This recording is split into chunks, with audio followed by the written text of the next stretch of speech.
Breaking fucking news. Kimetsu no Yaiba, chapter 188. But before we get into that, go plus ultra and smash that subscribe button. It lets me know that you're rocking with the content that I put out here on this channel. And without further ado, let's get into this review. Now, anything titled Sorrowful Love is just going to be depressing, and it's going to tug at all of your heartstrings all together. So you might as well buckle down and get ready for this sob fest that we are about to get, as this chapter really follows the life of Iguro the Snake Pillar. Now, this revelation from the past comes at a time as Iguro is basically at the point where he is going to sacrifice himself in order to protect Kanroji as he makes a mad dash at Muzan. Now, this comes about because Kanroji is, well, all of the pillars are there at this point and they're fighting Muzan, but I can't even really say fighting because they're just surviving Muzan. Muzan is just lashing his arms, his scythe-like tentacles that he has coming out of his back at incredible speeds, and basically there is no opening for any of the Hashiras to even get close because of the insane range that Muzan has at his disposal. This is when you see Kanroji basically get caught by one of his attacks and slices her, which then, I mean, everybody knew that Iguro had a thing for Kanroji, so I don't even know why we're playing around with that at this point. He dashes over to her, she's bleeding out, and basically Kanroji is like, no, I can fight, I can be useful too, I haven't done anything, I can't die like this. And Iguro gives instructions to, you know, just some random demon slayers that are around and says, yo, protect her, I'm about to go deal with this. As he's running away from Kanroji to Muzan, you see him start to take off the bandages from around his mouth.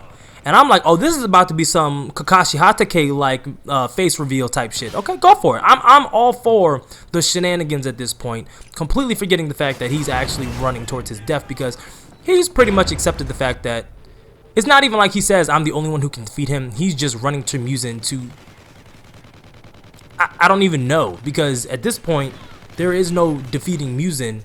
The best bet we have is that Tanjiro learns the 13th form and somehow is revived by Nezuko and then takes on Muzan with, you know, sun breathing. I don't fucking know. It has to be the 13th form though, because only way I see this going is if all the Hashiras get insane instant power buffs, because Muzan is too strong. He regenerates, and I think it was said that he has something like 7 hearts and 5 brains. Like, come on now. This isn't going to be an insta-fix. This is going to be a plot hole. I have to kill you to end this series. But I think, and I want to believe that Tanjiro is going to get this shit done. Now, when he reveals his face, we see his mouth. And at first, when I first saw it, I thought he had some sort of like infection. Like maybe he had got hit and it spread to his face. Or maybe it's some like demon blood art technique, or maybe some aftermath from a demon attack, and that's why he keeps it bandaged, because it's a really, really deep scar that he has, and and maybe he's self-conscious about it. I don't know, niggas can be self-conscious too. But his cheeks are split from, well, basically like ear to ear at this point, on some, you know, saying why so serious Joker type nonsense from the Dark Knight movie. But the bulk of this chapter, after we get through all of that, the bulk of this chapter dives into the mysterious past of Iguro and his upbringing and his early life as a child, and why he pretty much hates his life, demons, and his family. We learn that he was born, alright? This is Iguro's past, the Snake Pillar. We learned that he was born into a very, very, very wealthy family. Not a noble family, but a wealthy family. We also learned something extremely crazy, that when Iguro was born into his family, he was the first male born in 370 years. And on some weird shit, when he was born, it's like they looked at our boy Iguro as a prize to keep safe. They kept him locked away in a cell, and he was treated well. I mean, yeah, they kept him locked away in a cell, and of course he was treated well. You know, he was fed every single day, some of the best foods. He was groomed. There's a panel of his mothers and sisters and aunts combing his hair. I'm sure he bathed. But he was confined to that cell, and that's where he lived for 12 years of his life. Now, when he was 12, they finally let him out of the cell and they brought him upstairs to this, what it looks to be a ceremonial room. It was here that we learned the grim fate that will soon befall Iguro if something is not done quickly. And this is just where shit hits the complete fan. We've gone so far left, it's a U-turn, and we're heading back. What sits before him, Iguro, is a female demon whose lower body resembles that of a snake, so she's technically considered a gorgon. And for people who don't know what a gorgon is, she looks like Medusa, but of course without the whole, petrification aspect of her, powers, right? So she looks like Medusa, alright, if you haven't read the chapter yet. We learn that this demon has been coming to see him every single night for 12 years while he's been locked away in that cell, and that the reason that he was kept in the cell and fed every night was to fatten him up and offer him as his tribute to this demon to be eaten.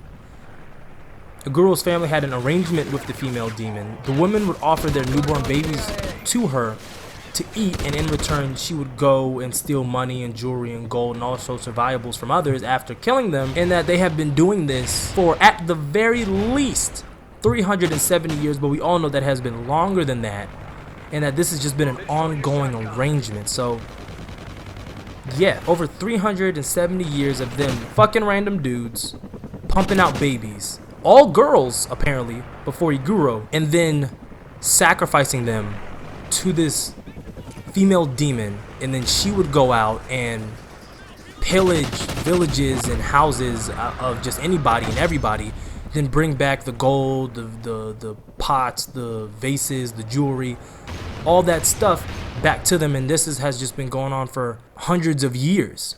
Iguro and the female demon are still sitting there at this point, and she's just sizing our man up, like, and just the most weirdest requests, right? So she asks that his mouth be slit to resemble her own mouth, and you see Iguro's sisters and mothers and aunts all hold this man down, slice his mouth open, and allow the blood to spill into a dish, and then they offer it to this woman as a personal sake cup.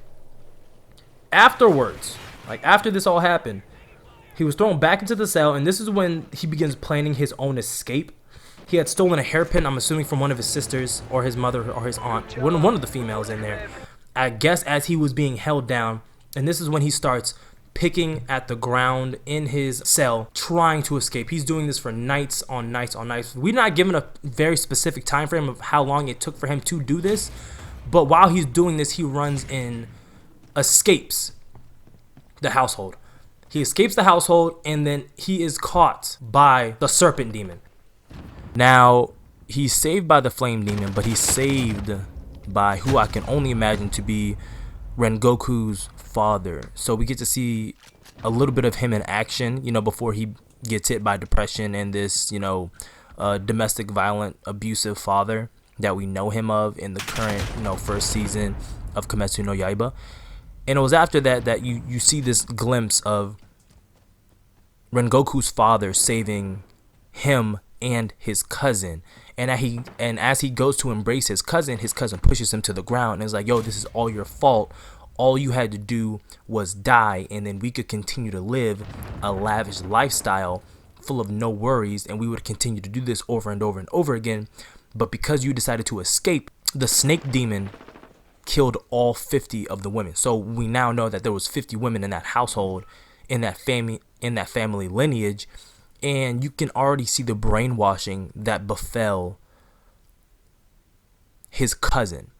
And at this point, I'm thinking Rengoku's father is going to kill her, but he doesn't do that because, of course, demon slayers are not allowed to attack humans, and all he does is carry her off. And then this is when you see the transformation of him going to become a demon slayer, and the whole purpose of him becoming a demon slayer is he wants to atone for the sins of his family for the past 370 years. I'm gonna say close to 500 years, but I want to point out that in this, demons become stronger the longer they live, the more humans they consume. Now let's just assume for a second that babies yield a very slow growth rate. But if you think about it, if you have 50 women all putting out one baby a year, that's 50 humans that this demon is consuming, 50 humans over 370 years. I'm not going to do that math, but you know what I'm saying? What? Upwards of 15,000 babies that this thing consumed. This is no small demon. This is a very strong, powerful demon that was, from the panels, looks like it was one-shotted. You could assume that it was caught off guard and blindsided, but I mean, at the end of the day, you're talking about a demon that's ate over 15,000, at the very least 15,000 babies. Let's not say full-grown adults or humans, but I mean, you can throw one in there every now and then, considering the fact that it had to pillage these households and kill the homeowners in order to acquire their riches. And yeah, this is the story of the snake pillar, and it's depressing as fuck, and it's sad to see him go, because unless Tanjiro breaks out of this dream realm with the help of Nezuko before it all hits the fan, snake pillar's gone, ladies and gentlemen. But that is all I have for y'all today. If y'all enjoyed the video, go plus ultra and smash that subscribe button. Share the video, rate the video, comment on the video, and like always, keep it safe and wrap it tight. I'm out.